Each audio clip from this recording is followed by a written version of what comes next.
Bonjour, c'est Japanman et bienvenue dans cette lecture manga du mois de janvier 2022. Donc c'est la première de 2022. J'espère qu'il y en aura jusqu'au bout de l'année, normalement oui, il n'y a pas de raison mais on sait jamais. Alors du coup, avant de démarrer cette lecture avec les nombreuses séries que j'ai lues ce mois-ci, je vais d'abord expliquer un truc. D'ailleurs je vais aussi expliquer un autre truc à la fin de la vidéo si vous voulez, mais c'est moins important, du coup je le mets à la fin. Mais là au début le truc que je voulais vous expliquer c'est que généralement, vous avez sûrement l'habitude si vous avez regardé quelques vidéos avant, que quand je montre une série je montre 3 tomes, ou 4 ou 5 si j'en ai cumulé, mais au moins 3 tomes. Pourquoi? Parce que généralement ça a à voir avec ma règle des 3 tomes de retard à maximum. C'est une règle que j'établis dans mes achats manga, qui fait que en gros une série, je me laisse une marge de 3 tomes de retard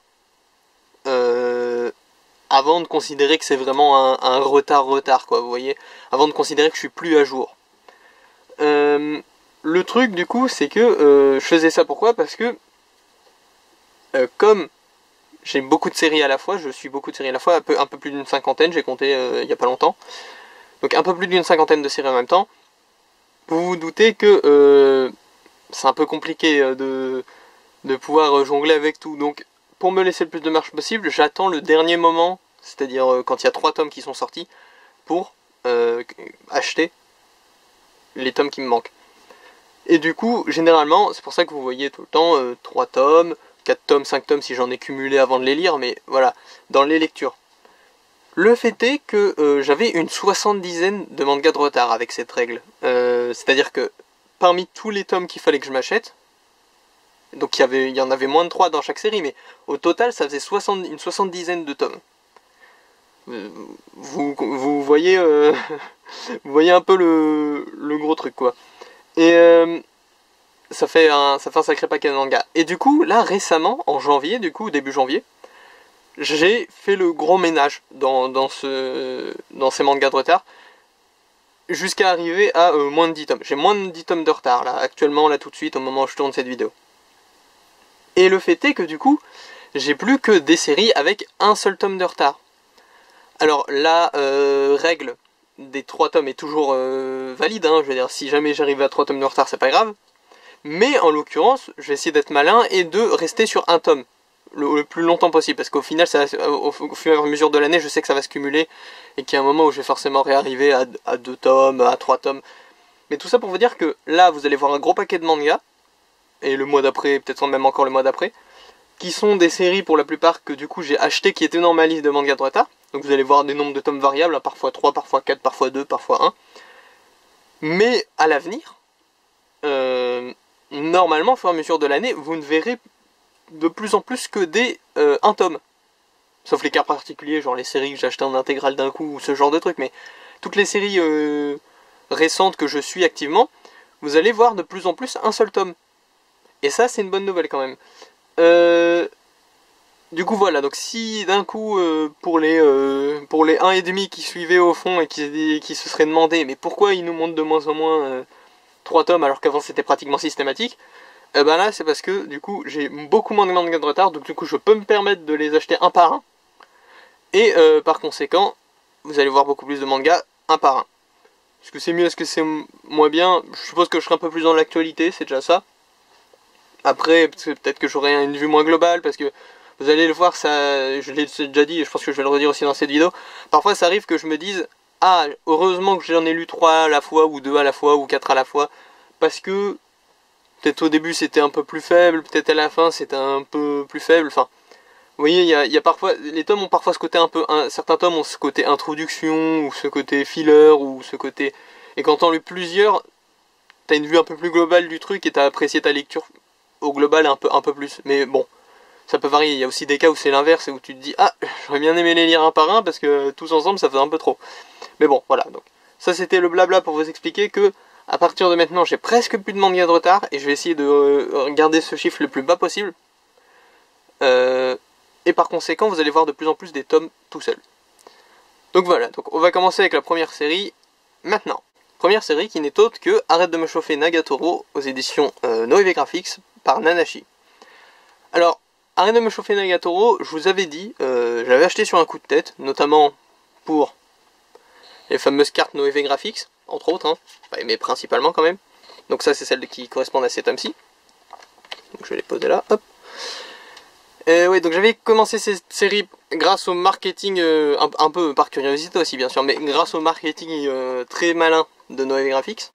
Mais, je vous avais dit que parmi les séries que j'avais essayées pour cette raison, c'était celle que j'étais le plus susceptible d'arrêter après le... Vous voyez, j'avais acheté le premier tome pour voir quoi, et c'était celle que j'étais le plus susceptible d'arrêter, de pas continuer.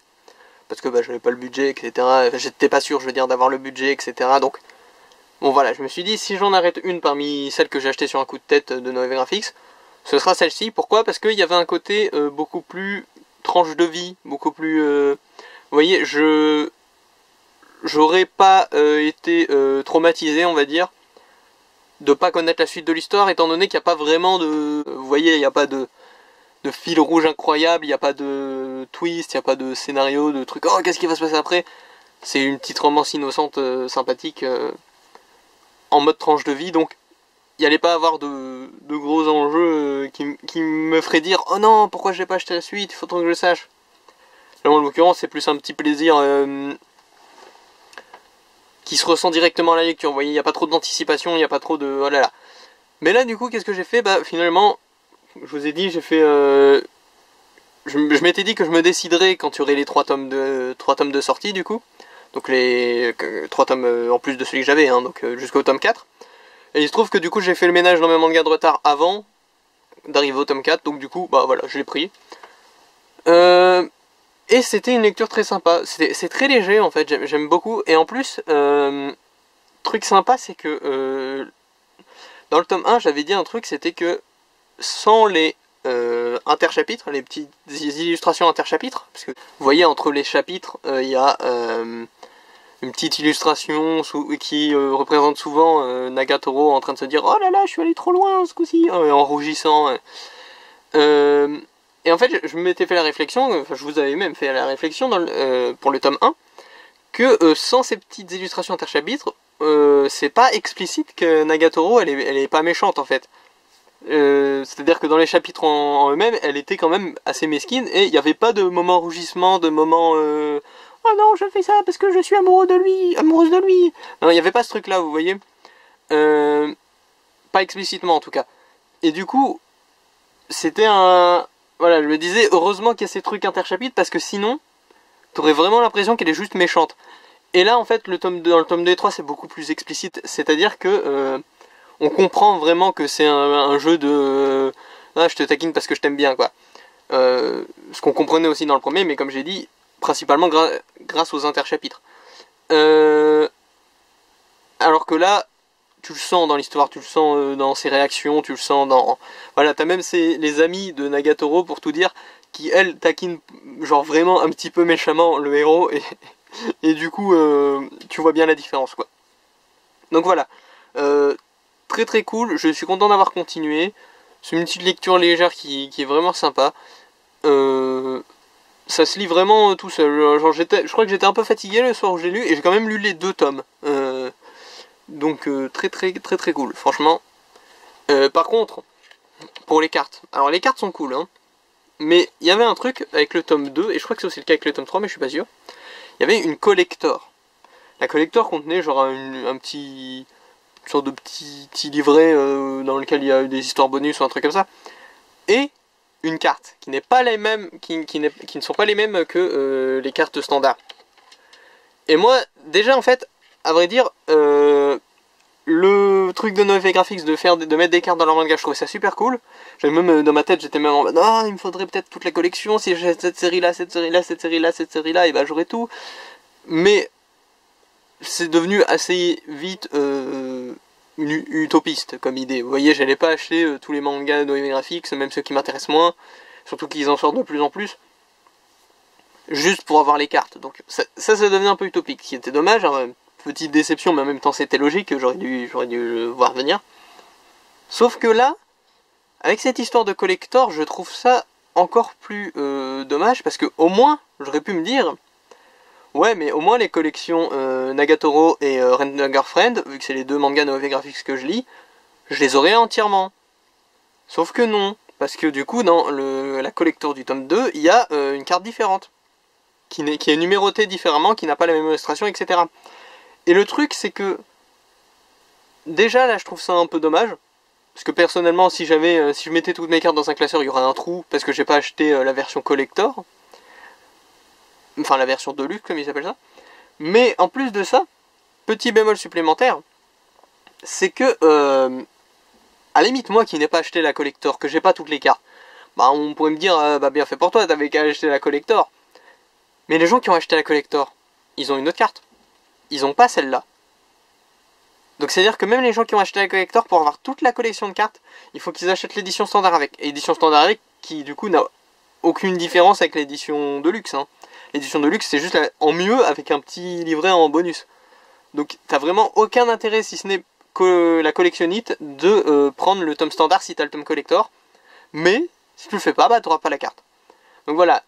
Après, si tu gardes en tête que c'est juste un petit bonus la carte, c'est que du bon. Mais j'ai envie de dire que pourquoi ne pas avoir mis les gens qui ont pris la peine d'acheter l'édition collector, pourquoi ne pas leur avoir mis la version standard avec. Ça aurait fait, voilà, eux ils ont payé plus cher, ils ont un petit bonus en plus, pas un petit bonus de remplacement. Enfin, bon voilà, après il y avait le livret et tout, mais voilà, tout ça pour dire que les cartes, c'est le petit truc qui a fini de m'attirer chez Noé Graphics. Mais avec le recul, c'est aussi un des trucs qui est le plus frustrant au final, parce que voilà, j'aurais pas toutes les cartes, pour ça c'était prévisible, mais j'aurais pas non plus toutes les cartes Nagatoro. Et ça, c'était moins prévisible et c'est un peu plus dommageable, je trouve. Donc voilà, on va passer au manga suivant, mais pour finir, je vous le conseille encore une fois. Alors ensuite, One Piece 99 et 100. Alors, pareil sur Oda bien sûr et aux éditions Glénat. One Piece a enfin atteint les 3 chiffres dans son nombre de tomes. C'est super cool. En même temps, on s'y attendait, j'ai envie de dire. Je veux dire, à partir du moment où au tome 60, enfin aux alentours du tome 60, vous voyez au moment de l'ellipse, quoi, on entendait déjà dire que sur internet et tout, que ouais, l'auteur il dit qu'à peu près il a la moitié de son manga, etc. Fallait s'y attendre qu'on arrive jusqu'au tome 100 minimum. Moi, encore une fois, mon estimation, c'est environ 120. En partie parce que, comme je vous ai dit, vers l'ellipse, donc au tome 60 à peu près, on a entendu dire que il serait à peu près à la moitié. Voilà, donc One Piece, c'est toujours très cool. Hein, j'ai pas... En fait, One Piece, bon, comme d'hab, je veux pas trop spoiler, donc je vais pas dire de quoi que ce soit dans les détails, mais en plus, là, j'ai pas spécialement grand-chose à dire sur cet homme-là en particulier. En fait, je pourrais vous parler des versions collector là et tout, mais on en a déjà parlé avec le tome 98, il me semble. Donc voilà quoi, j'ai pas grand chose à dire.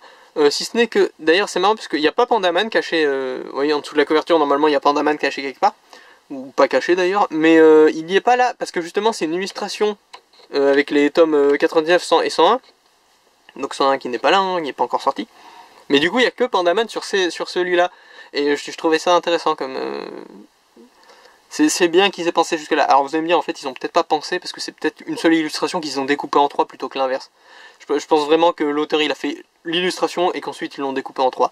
Donc bon, au final, c'était logique pour lui, donc ils ont pas pensé le truc plus que ça. Mais voilà quoi, vous voyez ce que je veux dire, c'est plutôt sympa comme détail le fait qu'il y ait Pandaman, mais que sur une des couvertures pour bien appuyer le fait que c'est une seule et même illustration.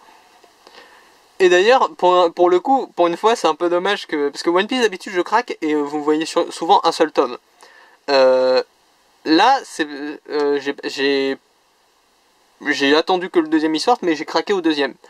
Et du coup, c'est presque dommage que j'ai pas attendu le troisième, parce que du coup, j'aurais eu toute l'illustration d'un coup. Là, vous avez que les deux premières moitiés, quoi. Les deux premiers tiers, pardon. Mais voilà.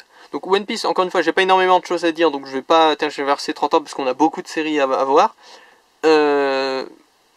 Après, si vous y êtes toujours pas mis One Piece, je vous le conseille, hein, comme à peu près tout le monde, comme à peu près tous les gens que vous connaissez qui connaissent One Piece. Donc voilà, au manga suivant. Ensuite, Mashle, tome 6 par Hajime Komoto aux éditions Kazé. Alors, la première fois qu'on en avait parlé, c'était la découverte. La deuxième fois qu'on en avait parlé, c'était un peu l'acceptation de ce que c'est finalement. C'est-à-dire, certes un truc d'humour, mais avant tout, ça a l'air d'être quand même un shonen premier degré. Un neketsu premier degré. Et là, en l'occurrence, c'était le moment où, c'est bon, j'ai compris ce que c'est, j'ai pu constater, c'est bon, j'ai tout accepté, je le lis pour ce que c'est, et puis voilà, ça va être sympa. Et donc là, Mashle tome 6, comme prévu, c'était sympathique. Toujours aussi... voilà, il y a toujours de l'humour certes, mais c'est toujours un shonen de premier degré, en parallèle. Et bah voilà quoi, ça avance. Je me demande si malgré son pitch de base un peu étrange, du coup, il va peut-être devenir un des shonen, on va dire, classiques du Jump. Ce que je veux dire par là, c'est que, vous voyez, généralement, on a, dans le Jump, on a genre les shonen de tête, les neketsu de tête, genre One Piece, Naruto, Bleach, Dragon Ball, ce genre de trucs. Et un petit peu en dessous, on a tout ce qui est, on va dire, shonen de niche, un peu shonen, vous voyez, tout ce qui est shonen de romance avec We Never Learn, Nisekoi, La Pension Yuragi, tout ça. Tout ce qui est shonen humoristique avec des trucs comme Belzebub, un peu Assassination Classroom, même si Assassination Classroom c'est un peu aussi dans une autre catégorie. Enfin, vous voyez, t'as toutes ces shonen, mais ils ont une particularité qui les empêche d'être sur le devant de la scène à proprement parler, mais qui sont quand même des trucs d'arrière-plan, mais très populaires. Et Mashle, à la base, ça part plutôt pour être dans cette catégorie-là de trucs un peu rigolo, un peu bizarre, parce que voilà, c'est littéralement Harry Potter bodybuilder, quoi.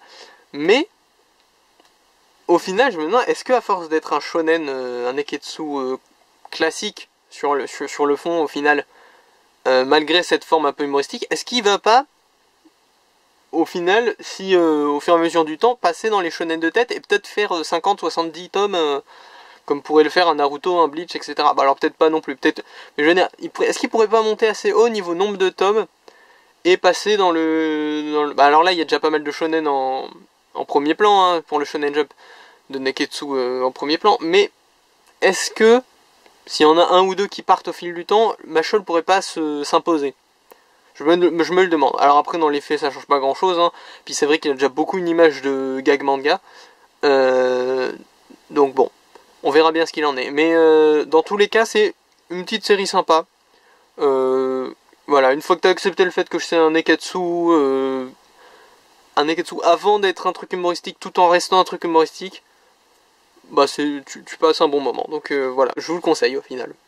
Alors ensuite, on part sur Dragon Ball Super tome 15 par Akira Toriyama et Toyotaro aux éditions Glénat.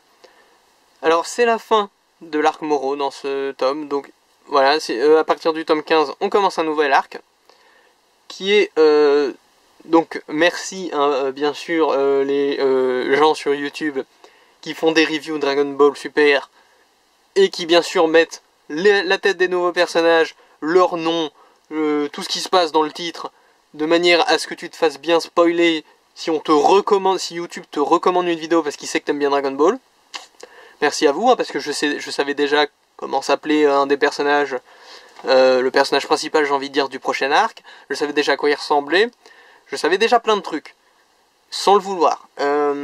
Donc merci beaucoup, hein, et c'est sarcastique, bien entendu. Toujours est-il que l'arc qui s'annonce a l'air plutôt sympa. J'ai quelques interrogations, donc ça va, je me suis pas tout fait spoiler non plus, mais quand même, quoi. Et je vais être bref là-dessus parce que j'ai pas énormément de choses à dire. Vous voyez, c'est la fin d'un arc, le début d'un autre, donc bon, si je vous parle de la fin de l'arc, je vous spoil la fin d'un arc. Si je vous parle du début de l'autre, je vous spoil le début de l'autre. Dans tous les cas, si vous n'êtes pas arrivé là, vous êtes perdant, quoi. Donc je vais pas tergiverser, mais j'espère vraiment que le prochain arc de Dragon Ball, je pourrai en profiter de manière totalement nouvelle, totalement neutre, sans rien savoir au préalable. Parce que l'arc, là c'est l'arc Moro. Moro, je savais à quoi il ressemblait, je connaissais son nom, avant qu'il arrive dans le manga en France. Alors que moi je lis les tomes français, hein, je lis les tomes quand ils sortent en France, donc il n'y a pas de raison. Mais pareil pour l'arc suivant, du coup, je vais pas dire le nom et quoi que ce soit pour éviter d'être la source d'un spoil moi-même, mais voilà, donc j'espère vraiment que le prochain arc, je pourrai en profiter en étant totalement surpris, sans me dire ah bah oui c'est lui, je l'avais vu dans les miniatures d'une vidéo, ah bah oui c'est lui, je connais son nom, c'était marqué. Non, je veux pas savoir moi, donc par pitié, si vous faites des vidéos review sur des chapitres de quoi que ce soit, prenez en compte le fait que des gens qui n'ont rien demandé vont avoir la vidéo dans leurs recommandations, vont voir votre miniature et votre titre, et prenez également en compte le fait qu'ils ont une capacité de réflexion, hein, parce que ils sont pas stupides. Si tu mets un truc ambigu mais facilement compréhensible, bah, ils vont le comprendre. Donc voilà, essayez d'être soit subtil, soit assez général. Enfin, vous voyez, genre, imaginons qu'il y a un chapitre de Dragon Ball Super, ce soit Boo contre un nouveau personnage qu'on ne connaît pas. Et ben, au lieu de mettre le nouveau personnage qu'on ne connaît pas en gros plan sur la miniature avec ouah, Boo affronte un nouveau personnage trop cool qui est un Namek du futur, enfin je sais pas, j'invente, et ben vous mettez Boo sur la miniature et vous mettez une silhouette avec un point d'interrogation, comme ça on voit pas sa tête. Puis voilà, au lieu de marquer un personnage qui est un Namek du futur, vous marquez un nouveau combattant mystère. Voilà, ça fera autant de clics et puis ce sera moins explicite pour les gens qui ont rien demandé. Surtout qu'en plus ça m'énerve un petit peu parce qu'il y a des grosses chaînes qui font ça, et autant les petits youtubeurs qui veulent un max de vues, vous voyez ce que je veux dire, qui ont besoin de s'installer et tout, et qui du coup sont en mode waouh, regarde, Barbe Noire a mangé le fruit du gum gum, enfin voilà, j'ai inventé là, mais sur leur miniature, à la limite, eux, je peux comprendre leur démarche, je suis pas d'accord, mais je peux la comprendre. Les gros youtubeurs bien installés, ils ont pas besoin de faire du clic. C'est des chaînes, je sais pas nommer de chaîne, mais voilà, des chaînes très installées, très connues au niveau Dragon Ball. Ils peuvent se permettre d'être vagues. Alors soyez le plus vague possible, surtout que vous avez tout un public qui est fan de Dragon Ball, mais qui ne suit pas forcément Dragon Ball Super. Donc voilà, bon, je vais arrêter là-dessus, parce que ça fait 3 fois que je dis que je vais être bref, et puis au final, je tergiverse, donc on va passer à la série suivante. Tout ça pour dire que l'arc Moro c'était sympa, le prochain il a l'air sympa, voilà. Ensuite, Badass Cop and Dolphin par Ryohei Tamura, par l'auteur de Belzebub, donc aux éditions Kazé. Alors, Badass Cop and Dolphin, c'est le 3e manga, si je ne m'abuse, de Ryohei Tamura. Son premier manga, enfin je crois que c'est son premier, hein, c'est le plus connu, c'est Belzebub, donc Belzebub qui était un gros morceau du Shonen Jump à une époque, hein, qui était dans cette catégorie de niche dont je vous ai un peu parlé de... Ouais, shonen humour, shonen romance, tout ça. Donc il n'était pas au premier plan, mais qui faisait partie de ces gros morceaux quand même du Shonen Jump en son temps. Et donc du coup, après coup, Ryohei Tamura, il a sorti Hungry Mary.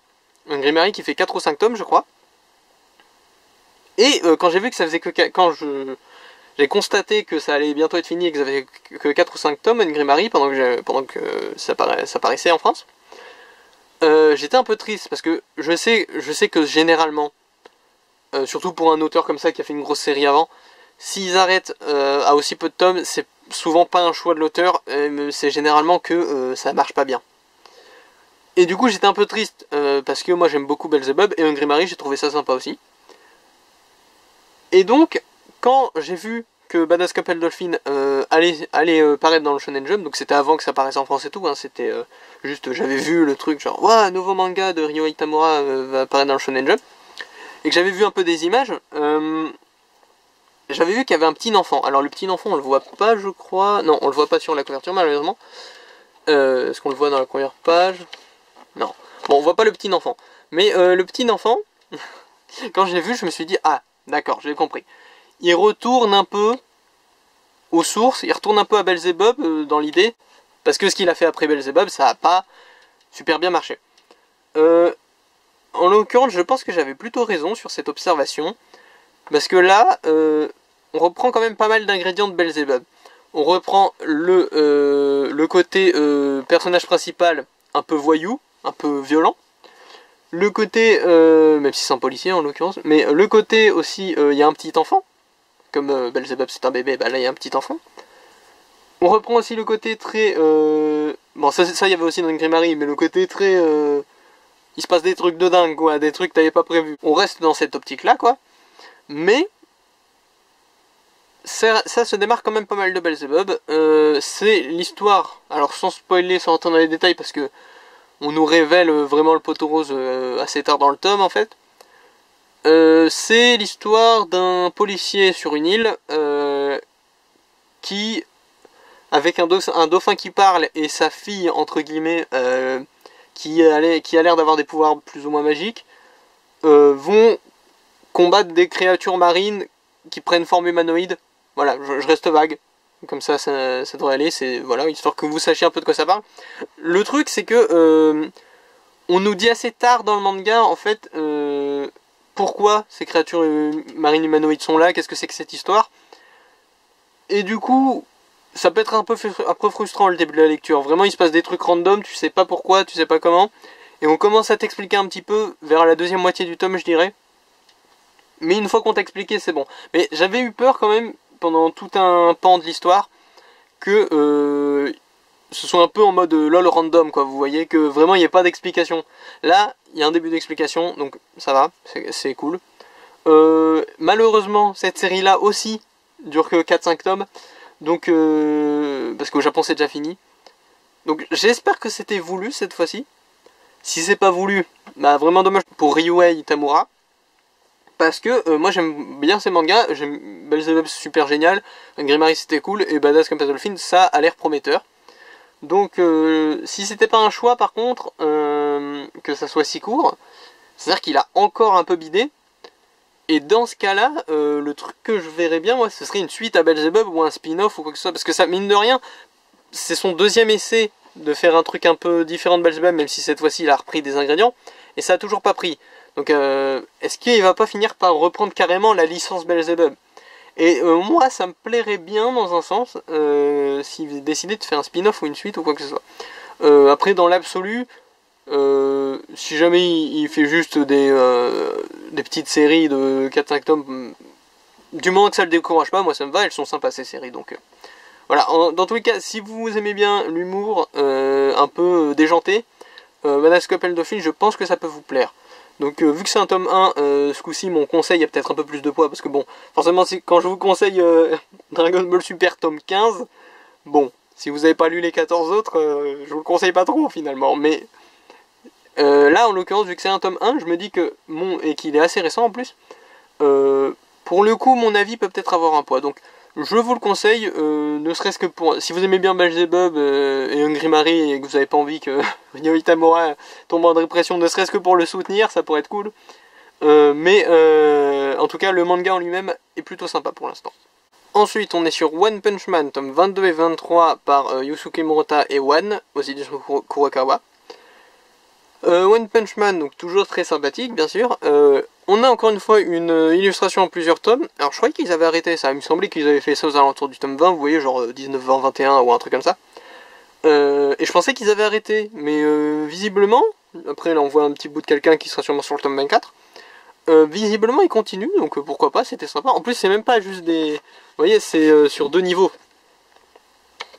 Donc ça c'est très cool.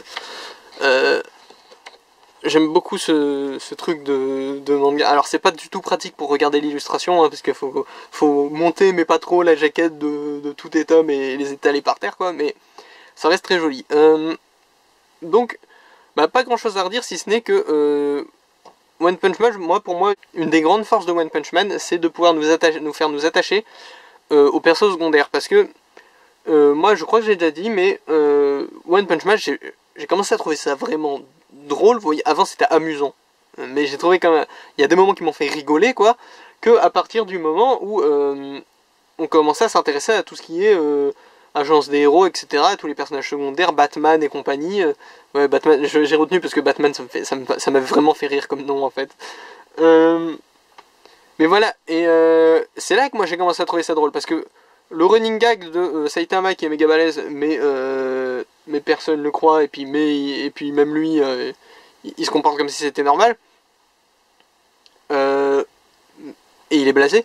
Même ça, franchement, moi je trouvais ça amusant, je comprenais la dynamique comique, mais c'était pile au moment en plus où tout le monde trouvait ça hilarant. Moi je trouvais pas ça si drôle que ça.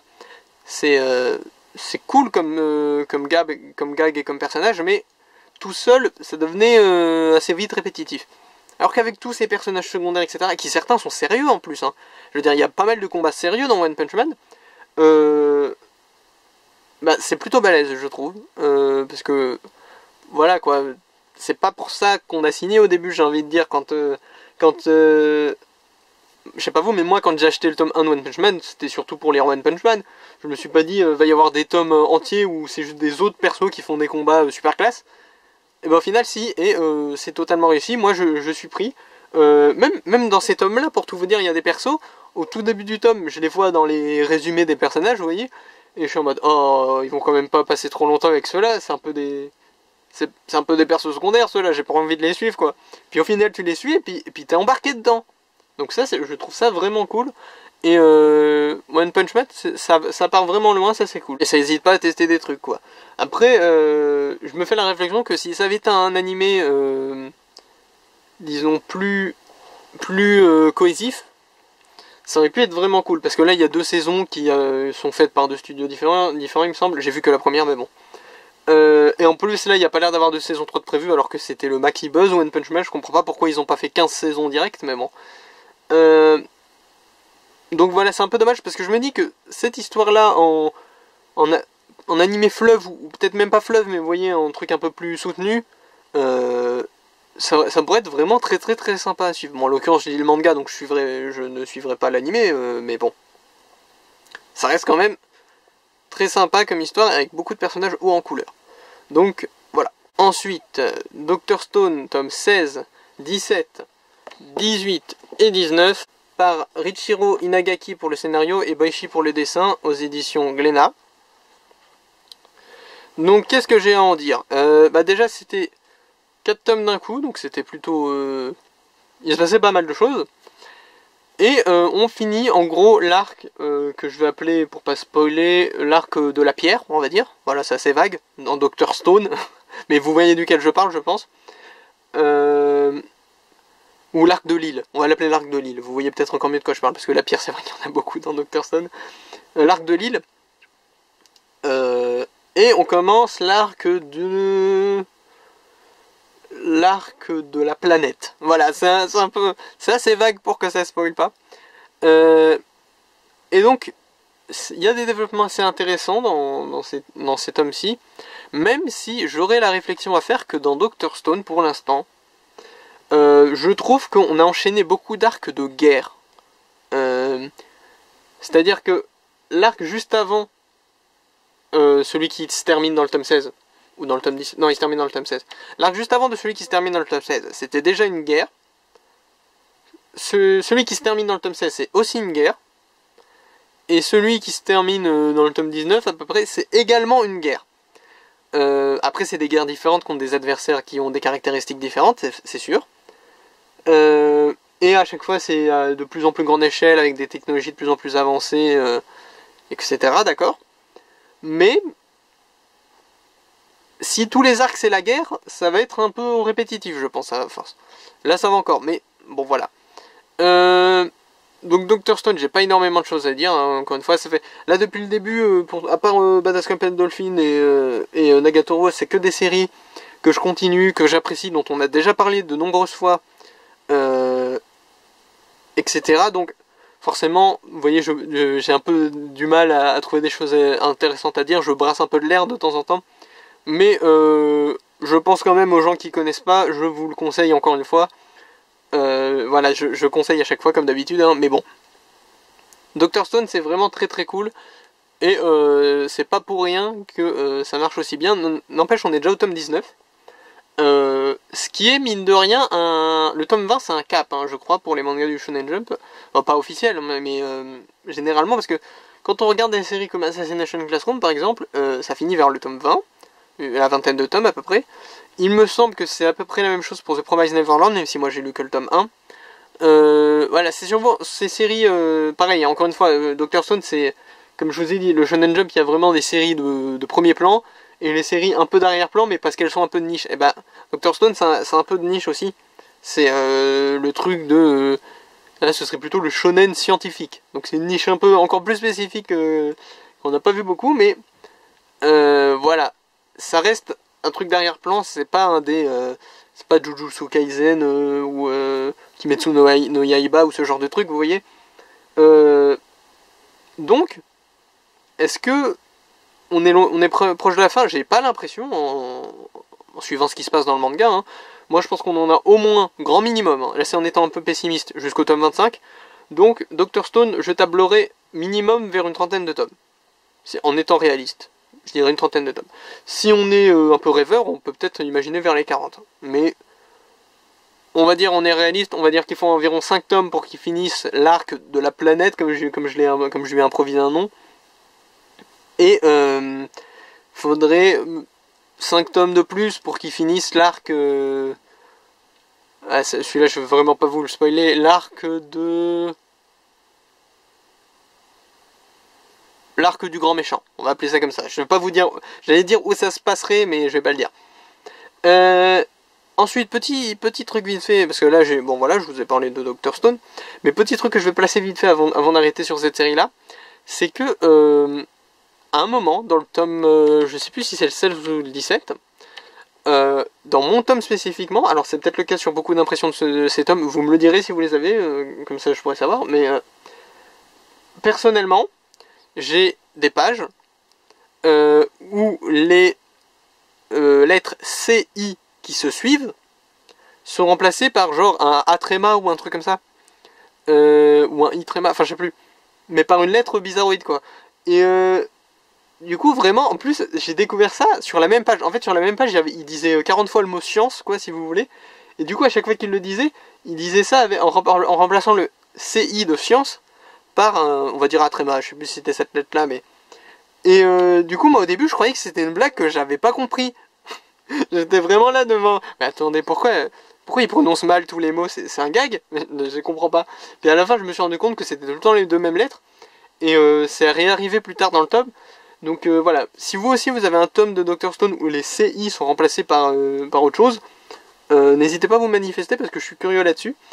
Et je me dis, vous voyez sur les ordi, souvent on peut, je connais plus le raccourci, mais on peut faire genre recherche tout ça, imaginez, recherche tous les mots je dans le texte et remplace-les tous par tu. Et ben là je pense que ça doit être ça l'erreur. Je pense que quelqu'un au moment d'écrire les textes dans les bulles a genre dû faire oh non j'ai fait une erreur. Alors je sélectionne tous les CI et je les remplace. Et puis du coup sans faire exprès il a remplacé des trucs qu'il fallait pas. Mais bon voilà. Donc dites-moi si vous avez cette erreur et on passe à la série suivante. Donc on enchaîne sur A Fantasy Lazy Life Part Tsuneiko Watanabe pour le scénario, Neko Inotsuki pour le dessin et Jun Ayakura pour le character design. C'est édité chez Delcourt Tonkam.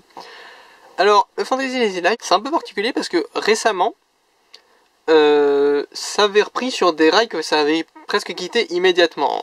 En fait, ce que je veux dire par là, c'est que Fantasy Lazy Life, quand tu regardes les couvertures, quand tu regardes le synopsis, etc., c'est typiquement le genre de série qui a l'air de vouloir terminer en harem. Vous voyez, c'est un isekai où t'as un gars qui débarque dans un autre monde et qui se marie avec la reine d'un pays, etc. Et où il y a beaucoup de personnages féminins forts, de waifu si vous voulez. Et donc c'est typiquement le genre de série où tu t'attendrais que ça vire au harem ou à un simili-harem assez vite. Et le fait est que, au contraire, ça se bloque plus ou moins le chemin harem dès le début, en faisant en sorte que le personnage masculin principal soit marié dès le début en fait, et soit marié avec un personnage, je dirais avec des sentiments réciproques et tout. Vous voyez, c'est pas genre un mariage genre oh là là, on est censé être fiancés, mais en fait on se déteste. Non, c'est vraiment des genre ils sont mariés quoi. Et ils s'aiment et puis ils s'entraident et tout. Et donc tu te dis ah bah ok, bah il y a beaucoup de personnages féminins, sûrement parce que bah, ça fait vendre et puis ça peut être classe un personnage féminin, mais ça part pas en harem. Et le truc c'est que récemment le manga a décidé d'ouvrir de plus en plus la porte au truc de dans ce monde tu peux avoir plusieurs la royauté en tout cas peut avoir genre plusieurs femmes et tout, et il y a plusieurs prétendantes qui débarquent dans l'histoire. Et du coup la porte semble de plus en plus ouverte à ce que le héros ait un harem Alors harem, à quel point le truc sera poussé, je sais pas, hein. Est-ce que ce sera juste sur le papier, ou est-ce que dans les faits il va tomber amoureux de plusieurs personnages, je ne sais pas. Mais voilà, donc ça commence à s'ouvrir à ça, et ça persiste dans ce tome-là à s'ouvrir à ça, sans pour autant concrétiser quoi que ce soit. Donc, un peu mystérieux, je me demande vraiment dans quelle direction va partir le manga, parce qu'il y a plusieurs possibilités là tout de suite. Et sinon, à part ça, c'est toujours aussi sympathique et toujours aussi particulier, parce que ça reste une histoire géopolitique, j'ai envie de dire. Vraiment, on s'intéresse beaucoup plus au pays et aux relations internationales dans ce truc qu'à la vie du héros en lui-même. Et malgré tout, le héros participe, etc. Donc il est quand même intéressant, quand même impliqué.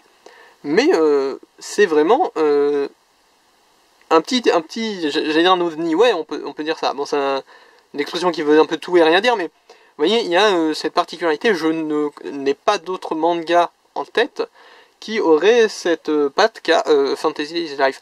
À la limite, en animé, je pourrais penser à un animé dont j'ai complètement oublié le nom, où c'est, vous me direz si vous l'avez, c'est un... Je l'ai vu en plus il y a pas si longtemps que ça, c'est un gars qui débarque dans un monde fantasy et tout, et qui devient plus ou moins le régent du pays, et qui essaie de remettre le pays sur pied.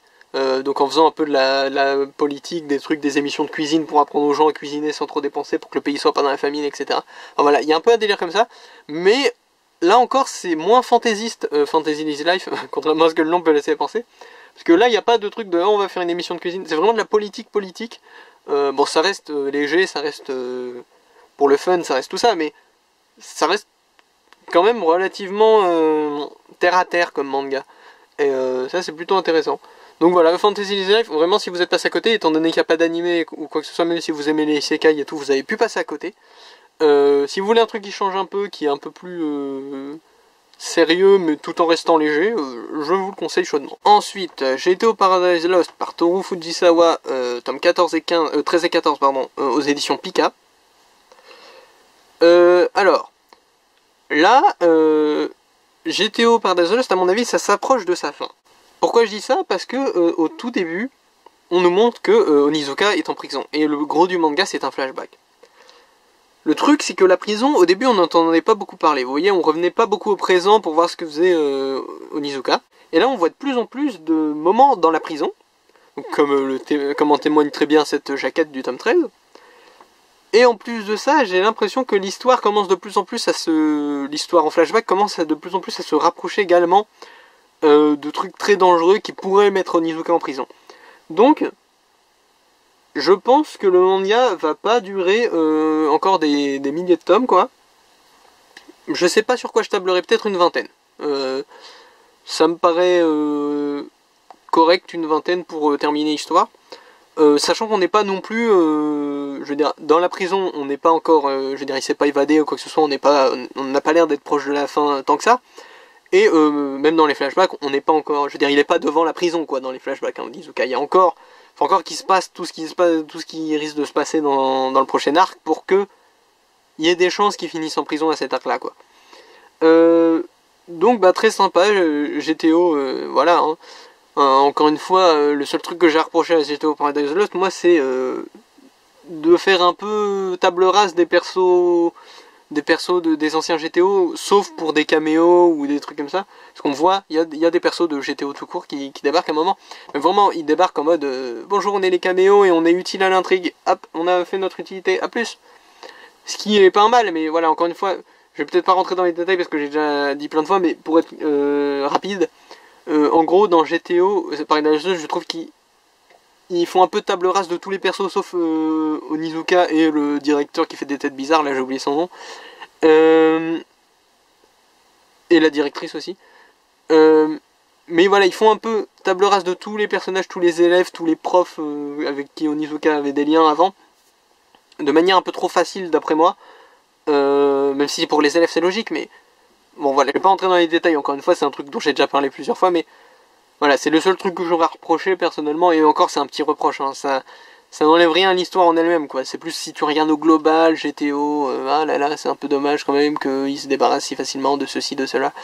Bon voilà. Mais très très sympa GTO Paradise Lost, vous pouvez le lire, même si vous n'avez pas lu GTO.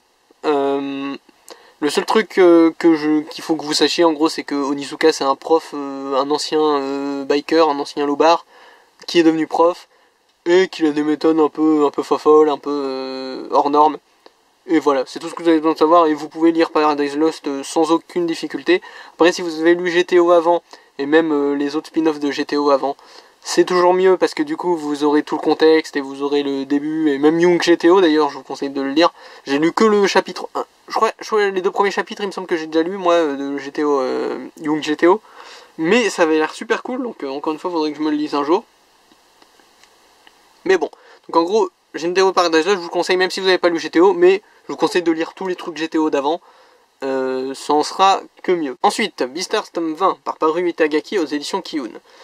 Alors on s'approche dangereusement de la fin de Beastars, on est au volume 20 sur 22, donc vraiment dans 2 tomes c'est fini quoi. En plus là, il est en train, Legoshi, de faire ce qui s'apparenterait à un combat final, enfin, à première étape d'un combat final on va dire.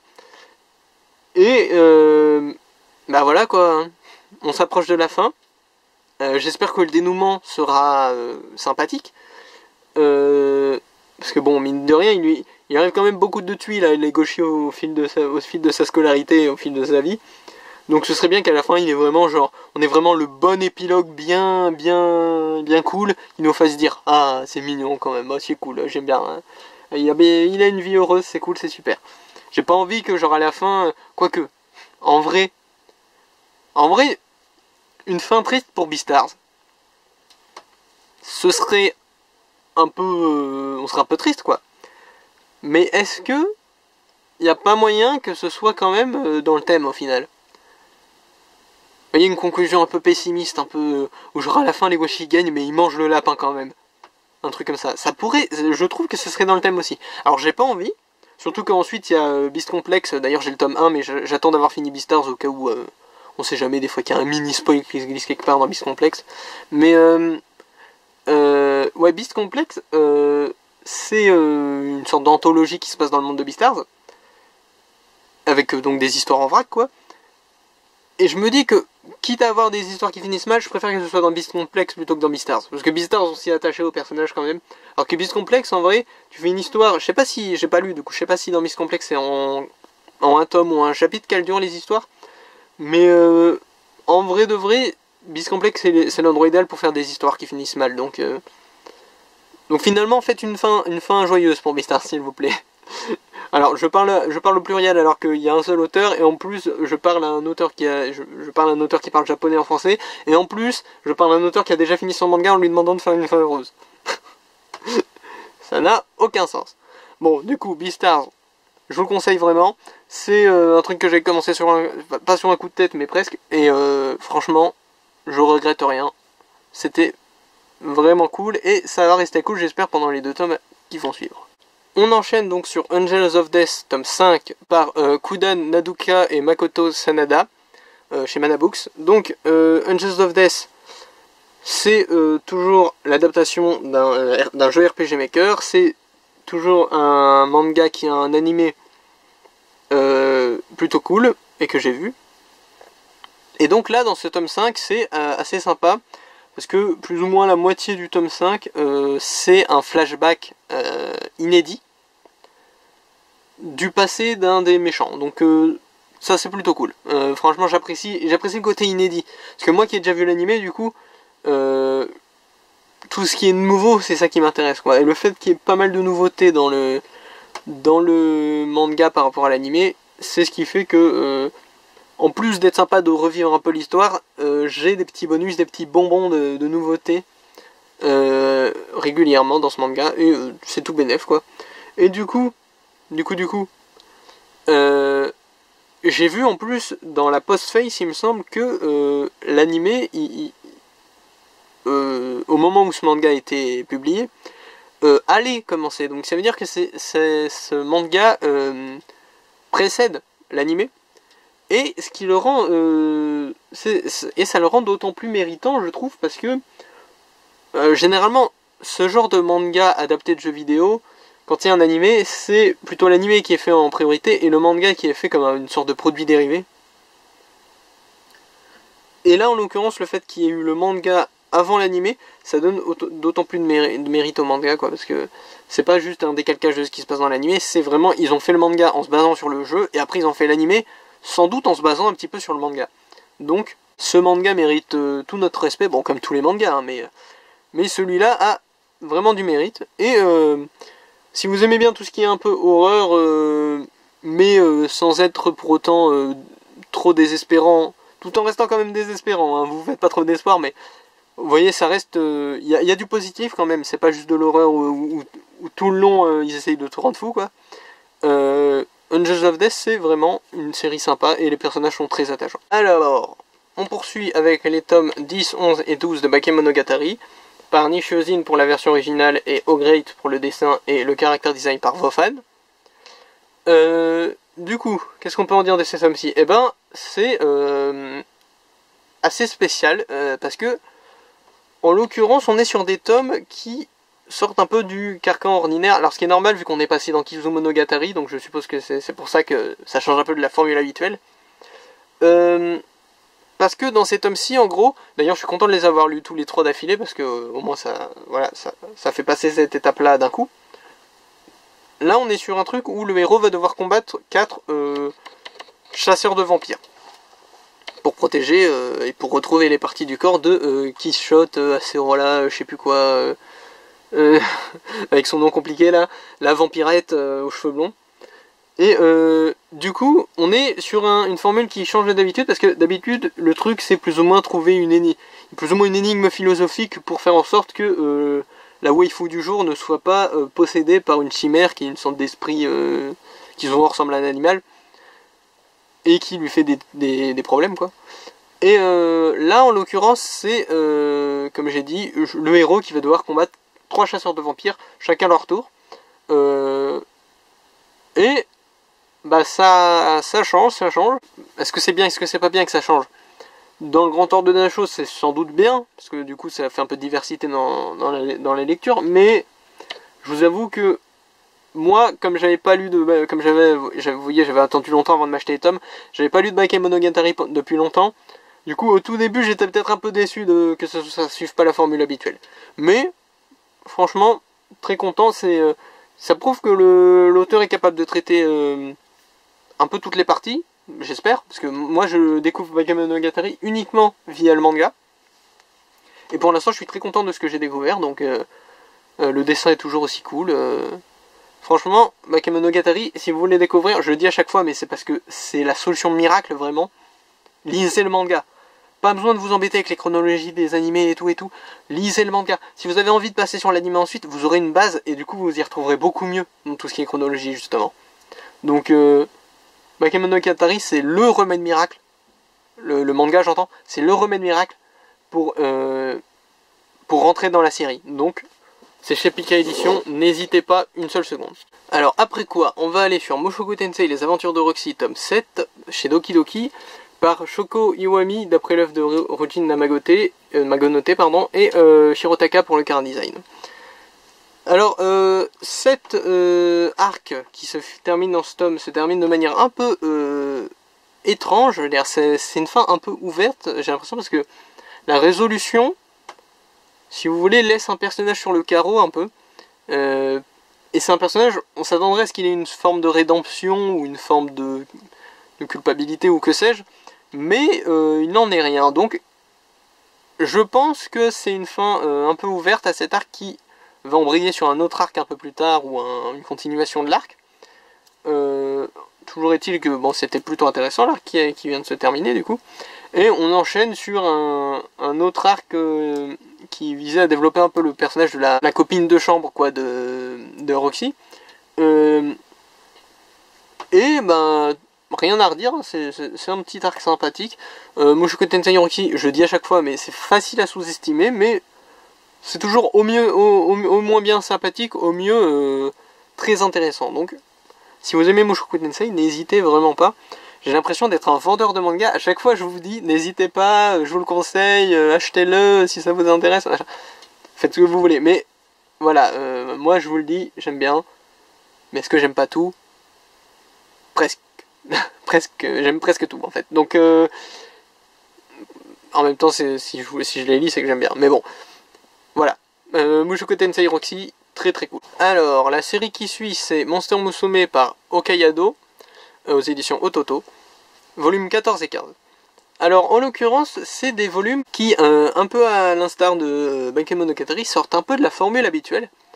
Parce que, habituellement, alors, sauf erreur de ma part, ça a déjà commencé quelques tomes avant, mais là, ça change encore plus. On a là une histoire par tome, en gros.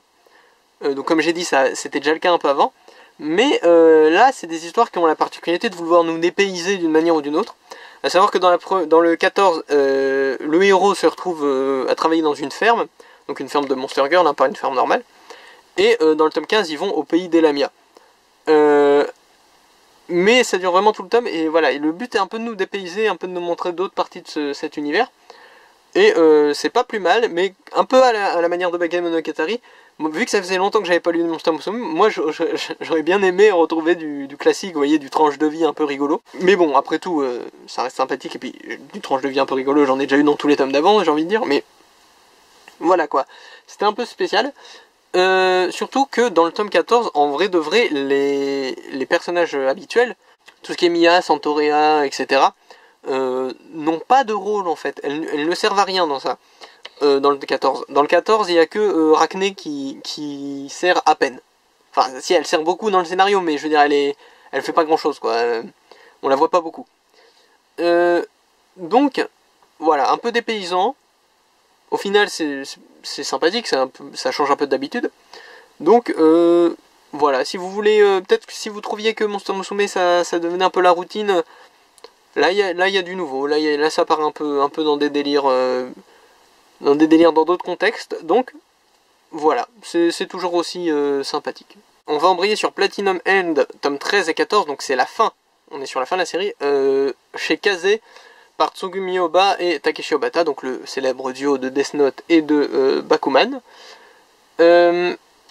Alors, c'est la fin, comme j'ai dit, et je vais fatalement spoiler. Donc, si vous n'avez pas vu la fin si vous n'avez pas lu la fin de Platinum End, je vous invite fortement à passer au manga suivant.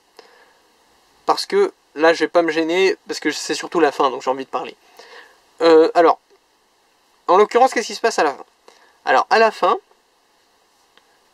les héros parviennent à convaincre le méchant, entre guillemets, qu'il faut un dieu, et ils désignent donc tous le petit qui voulait se suicider.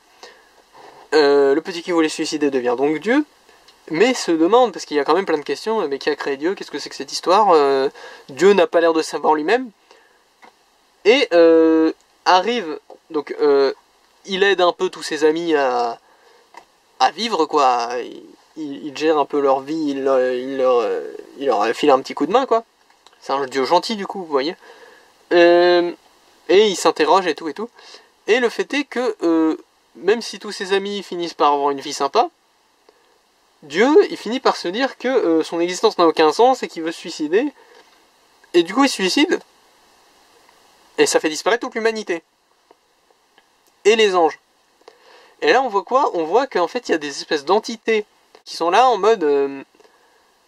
oh non, ils n'ont pas réussi à s'élever assez loin et à devenir assez puissants pour nous tuer. On va devoir recommencer sur une autre planète ou un truc comme ça. Et en fait, le délire, donc si j'ai bien tout interprété, c'est qu'il y a des entités surpuissantes, immortelles, immatérielles, tout ce que vous voulez, sur un plan d'existence, voilà, des trucs méga balèzes, quoi, qui vont créer Dieu, qui lui-même a créé l'humanité. Pourquoi? Parce que elles voulaient que... elles essayaient de faire en sorte qu'une espèce s'élève à leur niveau pour les tuer parce qu'ils sont plus ou moins immortels. C'est ce que j'ai interprété de la fin. Mais par contre, du coup, ce que je vous dis, c'est qu'à la fin, là, il y a tout le monde qui meurt. Hein. Tous nos héros, ils meurent. Mais ils meurent dans une sorte de fin douce amère où ils meurent mais en ayant vécu leur vie comme ils l'entendaient. Et sachant qu'à la fin... enfin, je veux dire, sachant qu'au début, ils voulaient tous se suicider, les héros. Il y a un peu une sorte de... tout le temps qu'ils ont passé dans le manga à être heureux et tout ça, c'est du temps qu'ils ont gagné. Donc, voilà, c'est une fin où en gros, jusqu'au dernier, s'il n'y avait pas ce dernier moment avec Dieu qui se suicide et la Terre qui se supprime, ça aurait été un épilogue joyeux, un épilogue où tout le monde est content.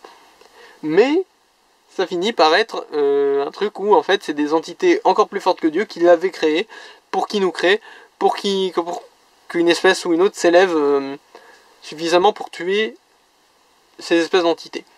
Donc, un peu pessimiste et un peu... Mais là, il me semble même qu'à un moment, ces entités mentionnent eux-mêmes que ça se trouve eux aussi, ils ont un créateur et tout. Donc c'est un peu un truc sur l'immensité des trucs qu'on connaît pas, etc. Et que ça se trouve, on est juste les créations d'une création d'une création d'une création. Et que, en fait, voilà, même si Dieu il existait, et ben Dieu ce serait juste le larbin d'un Dieu encore plus grand, qui est le larbin d'un Dieu encore plus grand, etc. etc. Donc, c'est une fin qui, mine de rien, colle bien au manga, parce que le manga était plein de débats philosophiques et de trucs comme ça tout le long. Donc, au final, le fait que ça finisse sur un truc de grandeur cosmique, comme quoi on est peu de choses, ça paraît dans la ligne éditoriale du manga, même si, franchement, je suis comme tous les lecteurs, quand je m'attache à des personnages, j'ai quand même envie qu'à la fin ils soient contents, ils soient heureux. Mais encore une fois, ils ont été heureux, mais bon, pas jusqu'à la toute fin. Enfin si, jusqu'à la toute fin, mais ils sont plus là à la toute fin, quoi. C'est ça que j'ai envie de dire. Ils sont heureux jusqu'à leur mort, mais à leur mort, ils n'existent plus. Donc voilà. Donc Platinum End, si vous m'avez écouté, c'est que vous vous en fichez ou que vous avez déjà lu la fin, donc je vais pas vous le conseiller ce coup-ci. Je vais juste dire que personnellement, Bakuman, j'ai beaucoup aimé. Platinum End, j'ai beaucoup aimé. Il serait peut-être temps que je me mette à continuer Death Note. C'est une réflexion que je me fais. Est-ce que je vais le faire bientôt? En étant franc, je ne pense pas. Pour des raisons de budget, pour des raisons de... J'ai plein d'autres trucs à lire. J'ai littéralement 250 mangas à lire, là, dans ma pile de lecture. Parce que j'en ai cumulé... je vous ai raconté en partie pourquoi au début de la vidéo, mais j'en ai cumulé pour d'autres raisons en plus. Donc j'ai vraiment des tonnes de mangas à lire. Et j'ai pas beaucoup d'argent, j'ai pas beaucoup de budget à dédier au manga, là, en ce moment. Donc... je vais sûrement pas le faire maintenant, mais... il faudrait que je garde dans un coin de ma tête de continuer Death Note un de ces jours, sachant que j'ai aimé les deux autres travaux de l'auteur et que Death Note, ce que j'en ai lu, j'ai trouvé ça sympathique aussi. Après t'as tout le côté culte et tout de Death Note qui fait que forcément je ressens moins le besoin de voir ce que c'est, étant donné que j'ai déjà eu plein de bribes qui m'ont été révélées par-ci par-là. Mais ça reste un truc qu'il faut que je garde dans un coin de ma tête, comme j'ai déjà dit, de commencer Death Note. Non, pas de commencer, de continuer Death Note. Je dis n'importe quoi. Alors, on était sur une fin de manga, on va persister sur une fin de manga, et encore un manga de Kazé en plus. Donc, We Never Learn par Taichi Tsutsui, tomes 20 et 21, donc les deux derniers tomes, les deux dernières fins alternatives. Et, qu'est-ce qu'on peut en conclure du coup? Pas énormément de choses, sachant que c'est des fins alternatives, donc... les deux, si vous voulez, la fin de... on pourrait considérer qu'on a déjà eu la fin de We Never Learn au tome... c'était quoi? C'était 17? Un truc comme ça. Donc j'ai pas énormément de choses supplémentaires à dire, si ce n'est que c'était une série très sympa, et que ce délire de fin alternative, c'est bien représentatif d'une chose que We Never Learn a bien fait, je trouve. C'est gérer ses personnages féminins dans son harem. Parce que, pour comparer à Nisekoi, à qui je le compare très souvent, et dans Nisekoi, même en admettant qu'il y aurait eu des fins alternatives et tout, il y a une bonne partie des personnages secondaires dont la fin aurait pas été si impactante que ça, parce que c'est des personnages qui ont été rajoutés un peu tard, c'est des personnages qui ont beaucoup moins été développés que les autres, etc. Là, je trouve que, franchement, il y a forcément le trio de tête qui sont les trois autres, pas ces deux-là, mais qui sont les trois autres filles. Mais même ces deux personnages-là, qui sont clairement plus secondaires, ont été de manière constante et de manière plutôt juste, je trouve, mis en avant régulièrement. De manière à ce que même si tu comprends que c'est quand même elles sont un peu en dessous du trio principal, leur fin est pour moi très impactante également. Et tu te dis que si ça avait été la fin, la vraie fin entre guillemets, s'il n'y avait pas eu de fin alternative, ça aurait été satisfaisant quand même. Ça aurait peut-être pas été mon choix personnellement, mais ça aurait été satisfaisant. Et donc, au final, on a tout gagné avec cette fin alternative, parce que on aurait forcément eu une des fins en fait, ou alors une fin en mode, une fin ouverte, leur aventure continue, mais ça marche pour un épisode de Pokémon quoi, ça marche pas pour un... ça marche pas pour un harem. Enfin si, ça peut marcher, mais si c'est un animé, et s'il y a eu qu'une saison.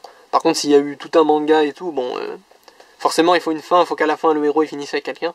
Donc tant qu'à faire, les fins alternatives, c'est pas une mauvaise idée, même si encore une fois, comme j'ai déjà dit par le passé, c'est peut-être certains peuvent le voir un peu comme de la triche, mais ça reste quelque chose de très sympa. Pour moi, en tout cas, d'avoir plusieurs options.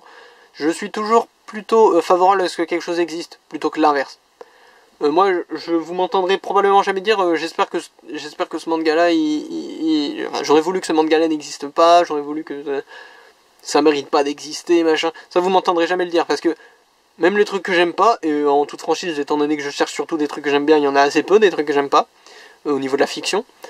Même les trucs que j'aime pas, j'ai aucune raison de vouloir que ça n'existe pas.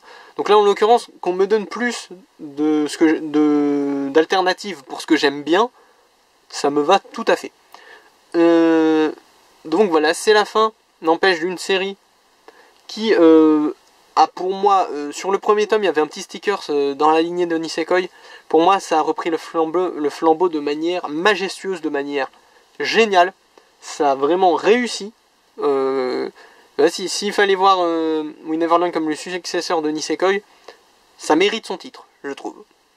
Je sais que c'était juste un truc marketing pour comprendre que c'est plus ou moins dans la même lignée, hein, mais personnellement c'est un titre que Nisekoi j'avais beaucoup aimé. Et ben We Neverland j'ai également beaucoup aimé.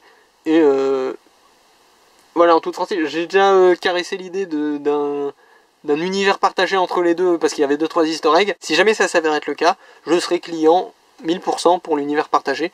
Et si une des deux œuvres se met à avoir une suite, je serai également très client. Donc voilà, We Never Learn, c'était super. Alors, on part maintenant sur Romeo vs Juliette, tome 13, 14, 15 et 16. Alors c'est chez Pika Edition et c'est par Yosuke Kaneda. Donc Romeo vs Juliette, j'ai mis un peu de temps à les avoir parce que donc dans ma règle des 3 tomes, genre il y avait le 15 jusqu'au 15 que c'était sorti jusqu'au 15. Du coup il me fallait absolument le 13, minimum. Vous voyez, comme ça j'aurais toujours 3 tomes de marge, vu que là c'est la fin. Et le truc c'est que celui-là il est introuvable, du coup j'ai dû ruser, j'ai dû acheter celui-là, puis ensuite j'ai acheté cela même si je trouvais pas celui-là, et puis j'ai fini par le trouver, enfin voilà quoi. C'était un peu compliqué, mais j'ai fini par mettre la main sur tous les tomes, et bah je l'ai lu récemment, là en plus au moment où je tourne la vidéo. C'est une super série, Romeo vs Juliette.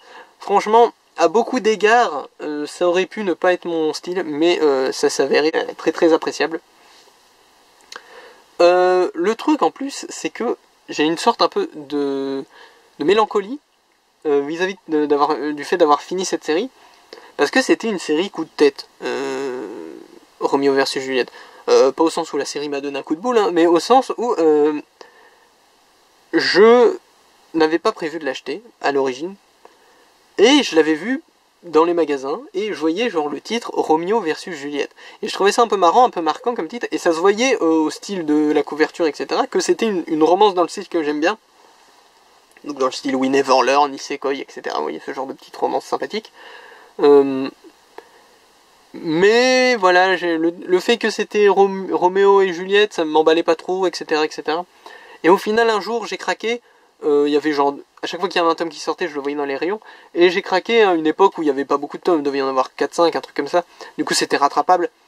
Et je m'étais acheté les tomes en question, et j'avais bien apprécié la série, quoi. Surtout que même le côté Romeo vs Juliette qui me faisait un peu peur, c'est surtout sur le papier, quoi. Dans les faits, il n'y a pas vraiment de... C'est pas une adaptation ou une variante de Roméo et Juliette, hein. C'est vraiment juste les noms et le fait qu'ils soient dans 2 camps opposés. Mais sinon, il n'y a pas de Capulet, il n'y a pas de trucs comme ça, vous voyez. Et c'était une série qui vraiment m'a accroché tout du long. Et en plus, m'a accroché tout du long... malgré le manquement d'un... C'est un peu la même situation que pour A Fantasy Is Alive dont on a parlé plus tôt. C'est que sur le papier, Romeo vs Juliette, c'est... ça a l'air, et ça se vend un peu comme une comédie romantique arabesque, l'instar, comme j'ai dit, de Nisekoi ou de Neverland. Mais, dans les faits, tout comme Fantasy Life, ça se bloque la possibilité dès le début, en fait. Parce que c'est certes une comédie romantique à waifu, mais le héros est amoureux de Juliette, en l'occurrence, depuis le début. Non, c'est pas Juliette, ça. C'est sa mère. De Juliette, en l'occurrence. Bon, elle a pas 6 ans, hein, de Juliette. Depuis le début, en fait. Donc, ça bloque le héros est déjà amoureux, il y a déjà une relation, une romance établie dès le début. Donc ça empêche un peu ce truc de avec qui le héros il va finir, oh là là. Et ça empêche les persos féminins secondaires d'être trop entreprenants. Et du coup, on est un peu on est dans une situation similaire, mais là, pour le coup, tout le long du manga, et moi c'est un des trucs que j'aime bien justement, ce côté un peu harem, ce côté oh là là, avec qui le héros il va finir. Et là, le manga a réussi à m'accrocher, alors qu'en l'occurrence, on le sait depuis le début avec qui va finir le héros. Même si de temps en temps, on essaye de se mettre un peu de suspense, mais ça va jamais assez loin pour que tu y crois vraiment. Et c'est vraiment une série, le fait d'avoir fini cette série et de surtout me rendre compte que j'ai vraiment bien fait de la commencer alors que c'était sur un coup de tête, ça me rend un peu mélancolique du fait que cette série, j'étais pas prévu, mais j'ai quand même fini par la prendre et c'était un super bon moment, et là c'est fini. Donc c'est un peu triste. Et en même temps, dans le contexte où je suis, où j'ai 30 000 séries en cours à la fois, c'est toujours également un petit soulagement d'avoir une série en moins à laquelle je dois faire attention. Donc voilà, c'était une très très bonne série. Si l'auteur sort un manga ensuite, je pense vraiment me laisser tenter et l'acheter directement ce coup-ci. En partant du principe que c'est un truc dans mon registre, hein. S'il fait un manga sur le baseball purement sportif et où il n'y a pas de romance, il n'y a pas quoi que ce soit, je vais peut-être pas me laisser tenter, mais si c'est un truc de romance, un truc de comédie, un truc même un truc un peu neketsu, un peu shonen, je me laisserai tenter. Et franchement, je pense que cet auteur est un peu sous-estimé. Enfin, pas sous-estimé, mais vous voyez les personnes. Quand on dit quelqu'un, un bon auteur de manga, on pense pas directement à l'auteur de Romeo vs Juliette. Mais je me suis rendu compte, en lisant cet homme-ci, que le dessin était beaucoup plus impactant que ce dont je me souvenais. Ce que je veux dire, c'est que les mimiques des personnages, leur expression faciale, la façon dont c'est dessiné, c'est beaucoup plus fort et beaucoup plus marquant que dans mes souvenirs. Dans mes souvenirs, c'était le dessin standard, comédie romantique basique, quoi. Mais il y a des moments de grâce, je trouve, des moments où quand tu observes vraiment la case, tu te dis mais l'expression du personnage, elle est collector, elle est super dynamique. Donc, en toute franchise, c'est génial comme manga. Donc voilà, maintenant que j'ai fait un peu l'éloge du manga, je vais parler peut-être de ce qui se passe à la fin, vu que c'est la fin, c'est l'occasion ou jamais. Donc, si vous voulez pas être spoilé, je vous invite très fortement à le découvrir vous-même, si vous aimez bien tout ce qui est comédie romantique. Hein. Après, forcément, si vous aimez pas, je vous le conseille pas, mais voilà. Donc qu'est-ce qui se passe à la fin ? À la fin, les deux personnages, donc Roméo et Juliette, à la fin du lycée, décident de chacun rentrer dans leur pays et de devenir des gens un peu importants pour pouvoir changer le monde et faire en sorte que les deux pays s'apprécient. Du coup, Roméo devient politicien et Juliette, pareil en gros. Enfin, c'est noble plutôt, mais bon, c'est l'équivalent, quoi, si vous voulez. Et il s'était dit justement qu'une fois que Roméo deviendrait un politicien un minimum connu, quoi, un minimum installé, et ben il se marierait. Et du coup, il y a une ellipse de 7 ans à peu près, il me semble, où tu assistes justement à leur mariage, et c'est plutôt émouvant, c'est plutôt cool, c'est une fin. Alors après, est-ce que c'est une fin parfaite ? Non. Mais est-ce que ça existe une fin parfaite ? Parce que moi, justement, vu que là on a enchaîné 3 fins, j'ai envie de débattre un peu avec vous, là, enfin, du coup je débat tout seul, mais vous pourrez répondre si vous voulez. De notre appréciation d'une fin. Parce que, je sais pas vous, j'ai vraiment aucun souvenir d'une fin pleinement satisfaisante.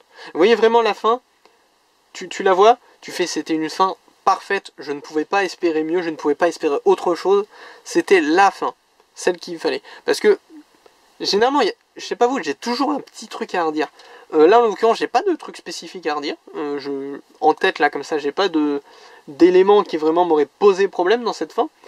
Mais je me dis que, par exemple, une fin où où ils se seraient pas séparés chacun de leur pays, et où ils auraient trouvé un moyen de se marier directement, et puis de changer le monde à leur façon ensemble, m'aurait tout aussi bien convenu. Vous voyez, c'est pas que la fin a rien de fantastique. C'est pas une fin où je me dis, c'est celle-là, c'est la fin. Et souvent c'est comme ça dans les fins, que j'ai pu expérimenter en tout cas. C'est jamais la fin.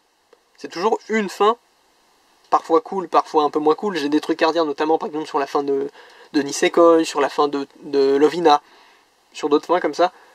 J'ai des trucs à redire. Et là, vu qu'on a enchaîné 3 fins, je me rends compte que c'est aussi le cas pour les 3 fins en question. Alors, We Neverland, c'est un petit peu de la triche, encore une fois, parce que c'est fin multiple, mais même en prenant les fins multiples, si ça avait été la fin définitive, j'aurais toujours eu un petit truc à redire. Pas grand chose, hein, mais quand même un petit truc. La fin de Platinum End, encore une fois, on pouvait s'attendre à autre chose, on pouvait... voilà, est-ce que autre chose aurait été mieux, je ne sais pas, mais celle-là n'a pas l'air d'être la fin indéniable et parfaite, vous voyez. C'est une fin, ça a l'air d'être une fin satisfaisante plus ou moins, mais une fin quoi, c'est pas la fin. C'est pas la fin que je voulais, c'est pas la fin qui me fait dire ce manga est terminé, c'était beau.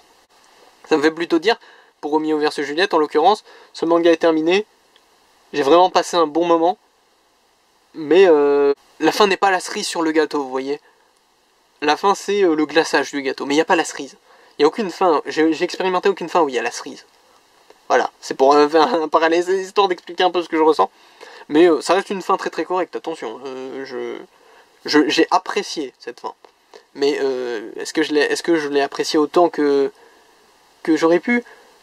Je sais pas. Pareil pour la fin de plein de trucs. Hein.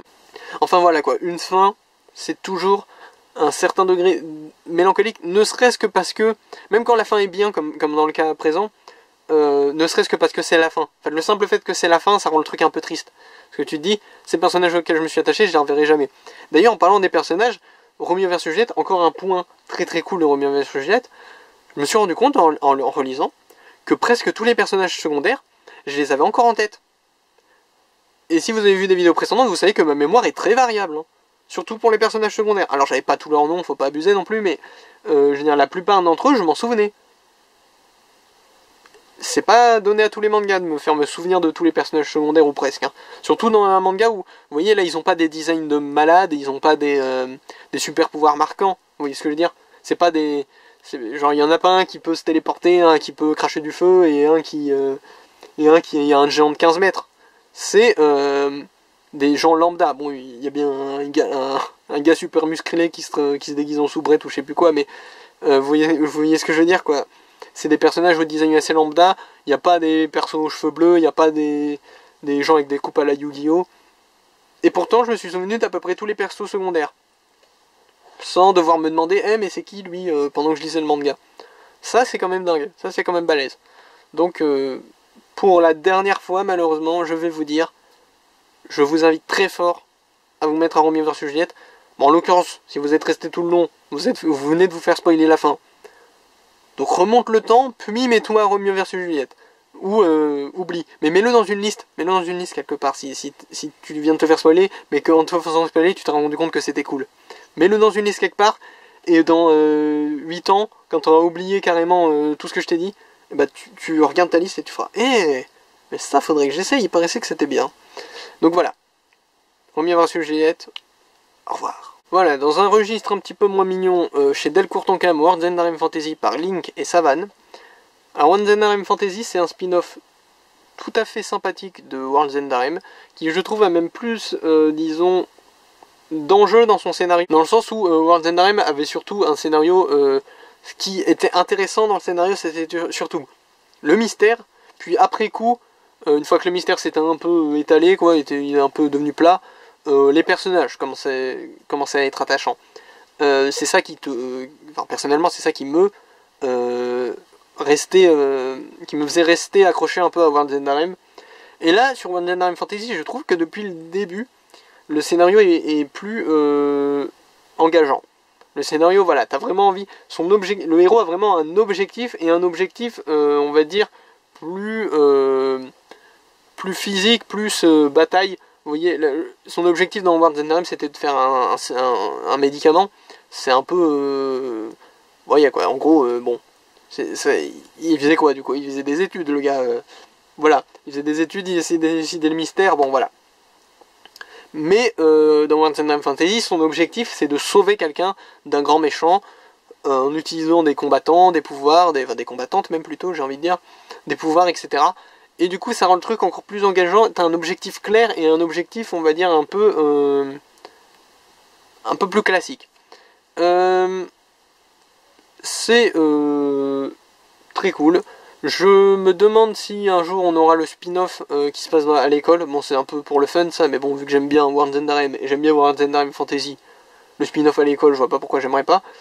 Et voilà, je vais pas tergiverser pendant 1000 ans, mais Words and Rhymes Fantasy, si vous êtes pas dérangé par le Heishi, c'est une histoire très sympathique. Avant-dernier manga de cette vidéo, Moi quand je me réincarne en slime, tome 17, par Fuse pour l'œuvre originale, Taiki Kawakami pour le manga et Mitzvah pour les car design des personnages aux éditions Kurokawa. Alors moi quand je me réincarne en slime, si vous vous souvenez, la dernière fois, un certain personnage avait fait son apparition dans le manga, je vais pas rentrer dans les détails au cas où, et ce personnage en l'occurrence impliquait qu'il n'y aurait plus, disons, un petit bonus à la fin des tomes. Un petit bonus allait disparaître. Petit bonus qui était très sympathique, mais qui, moi en l'occurrence, me saoulait un peu parfois, parce que souvent quand je finis de lire des mangas, je suis fatigué, et puis du coup là j'avais tout un texte à lire, alors que là, il n'y en a plus.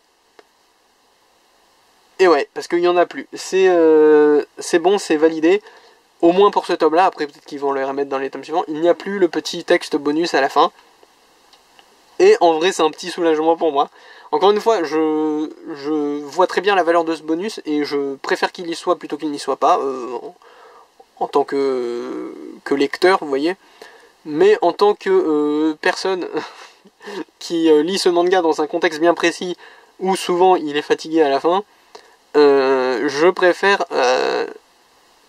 quand même, pour mon expérience de lecture, ne pas avoir à lire un texte de 20 000 ans. Mais, s'il revient, je serai très content aussi.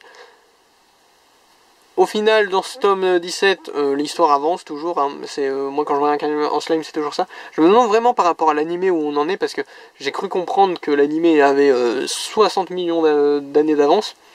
Et voilà, là on entre dans un arc quand même qui, à mon avis, va faire une grosse bataille. Il va se passer des gros trucs, à mon avis. Et voilà, je pense que j'ai vraiment du mal parce que à me projeter, parce que j'ai vraiment le sentiment, d'après ce qu'on m'avait raconté, que moi quand je me réincarne en slime, l'animé est beaucoup plus loin que le manga, sachant que le manga est un tout petit peu lent par moment, et qu'on est déjà au tome 17.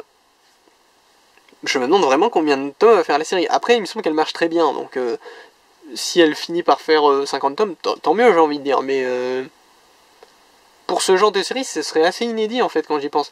Parce que quand vous pensez à une série longue, genre longue qui fait, on va dire, au moins une quarantaine de tomes, vous pensez à des trucs genre Naruto, One Piece et compagnie, hein, souvent c'est seulement les très gros shonen, après il y a Kochikame et les trucs comme ça, mais bon, ça c'est un peu à part.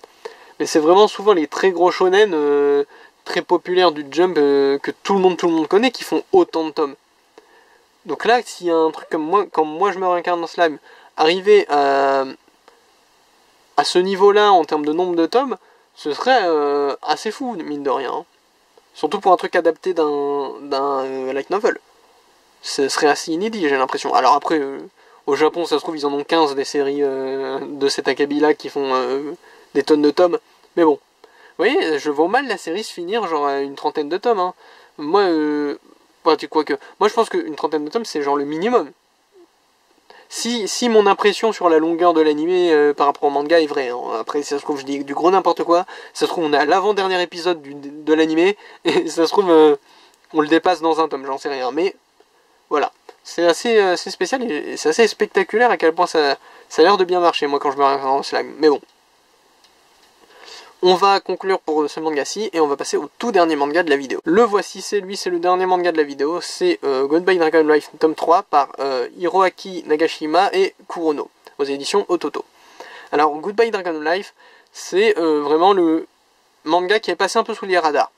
en termes de isekai, de trucs dans le genre. Enfin, en l'occurrence, c'est pas un isekai, c'est un truc de réincarnation, mais qui se passe dans le même monde. Donc c'est pas un isekai. Mais vous voyez de quoi je parle, de ce style d'œuvre de fantasy où un personnage se réincarne et il est moins fort ou plus fort, ou voilà. Et grâce à des pouvoirs spéciaux qu'il a acquis, soit grâce à sa réincarnation, soit de sa précédente incarnation ou quelque chose dans le genre, va changer son entourage et ou le monde. Et en l'occurrence, Goodbye Dragon Life, c'est un assez bon représentant, je trouve, de ce type d'histoire, sans pour autant être transcendant, mais je veux dire, ça reste une petite histoire sympathique dans ce style-là, et qui est passée un peu sous les radars, étant donné qu'il n'y a pas d'animé. Et franchement, je pense que si le développement suit, surtout que là il se passe un truc très intéressant à la fin de ce tome, il y a moyen que ça devienne une série très sympathique, mais pour les initiés, quoi. Enfin, pour les gens qui cherchent un peu, quoi. Parce que vraiment, vu qu'il n'y a pas d'animé et que c'est pas un gros titre, tu peux passer facilement à côté. Surtout que la parution est pas très régulière. Donc comme j'ai mis en plus moi pas mal de temps à acheter le tome 3, ça faisait longtemps que j'avais pas lu depuis le tome 2. Ce qui fait qu'au tout début j'ai eu un peu de mal à me remettre dedans parce que je me souvenais plus exactement des persos. Mais franchement, si vous aimiez si c'est un style que vous aimez et que vous cherchez quelque chose, une histoire du genre, quoi, c'est tout à fait correct. Et je pense même que ça peut évoluer en quelque chose de vraiment très bien. Donc franchement, lancez-vous, c'est le 56e manga que je vous conseille aujourd'hui. Non mais bon, plus sérieusement, je vous conseille tout ce que je lis, comme d'habitude, je vais pas... C'est même devenu une habitude en fait de tergiverser sur le fait que je vous conseille des trucs. On est à ce point là, quoi. Franchement, la personne qui regarde la vidéo pour la première fois, elle doit se dire que j'en fais des tonnes, mais si t'avais vu les autres vidéos d'avant... T'as pas idée, quoi. Bon voilà, allez, on passe au manga coup de cœur du mois. Voilà, alors pour le manga coup de cœur du mois, j'ai décidé de partir sur une des fins. Ça me paraissait logique, étant donné qu'il y avait énormément de choix, je me suis dit autant rendre hommage à une série qui se termine, étant donné que j'ai aimé beaucoup de mes lectures ce mois-ci. Donc j'ai décidé de partir sur Romeo vs Juliette. Pourquoi? Parce que déjà c'est la fin avec le plus de tomes que j'ai lu ce mois-ci. Donc forcément j'ai eu plus le temps de m'en imprégner. Et en plus de ça, c'est la fin, disons, la plus classique parmi les trois. Platinum End, je vais pas spoiler, vous en faites pas si vous avez sauté Platinum End et que vous êtes arrivé ici, je vais pas vous dire ce qui se passe, mais Platinum End c'est une fin on va dire plus radicale. We Never Learn c'est fin multiple, donc bon voilà. Et là c'est la fin la plus classique et qui m'a mis le plus de baume au cœur, quoi, même si en l'occurrence on a débattu de comment ça se fait que les fins sont jamais parfaites, mais elle m'a quand même plu cette fin. J'ai quand même trouvé ça sympa. Et voilà, encore une fois, c'est tout un symbole parce que c'est une série que j'ai commencé sur un coup de tête, sur un coup de chance, comme ça. Au bout d'un moment, j'ai fini par céder à mon instinct qui me disait hey, mais ça a l'air bien ça. Ouais, mais non, tu dois pas l'acheter. Ah, mais ça a l'air bien quand même. Ah, nouveau tome. Ah, bah, voilà quoi, vous voyez, c'est vraiment ce genre de petite histoire là où si un jour j'étais pas repassé à côté d'un des tomes pour la 4e fois, j'aurais pas craqué, et aujourd'hui vous ne verriez pas cette série se terminer dans cette vidéo. Ça rajoute encore plus de... Voilà, ça fait un peu storytelling, ça rend le truc encore un peu plus émouvant que le fait de simplement finir une série. C'est finir une série que si ça se trouve tu n'aurais même pas commencé si t'étais pas passé à côté de tel rayon à tel moment. C'est encore plus beau je trouve, donc voilà, on va rester sur ça comme coup de cœur du mois. Alors voilà, on est sur un sacré mois, hein. Comme vous pouvez le voir, il y a vraiment beaucoup de diversité niveau série. Ça a été d'autant plus difficile, heureusement dans un sens qu'il y avait des fins, ça m'a permis de vraiment trier beaucoup plus rapidement quelle série serait le coup de cœur du mois. Si jamais les lectures manga vous trouvez ça trop long et trop déconnecté des sorties actuelles, je vous invite à aller voir sur TikTok, je fais mes achats manga. Donc c'est beaucoup plus court, beaucoup plus concis. Et c'est vraiment ce que j'achète le jour même ou le lendemain, je le mets souvent. Donc c'est plus dans l'actualité et c'est beaucoup plus court. Donc si ça vous intéresse, je vous mettrai le lien en description. Et voilà. Donc je vous dis au revoir, c'était Japanman, à plus.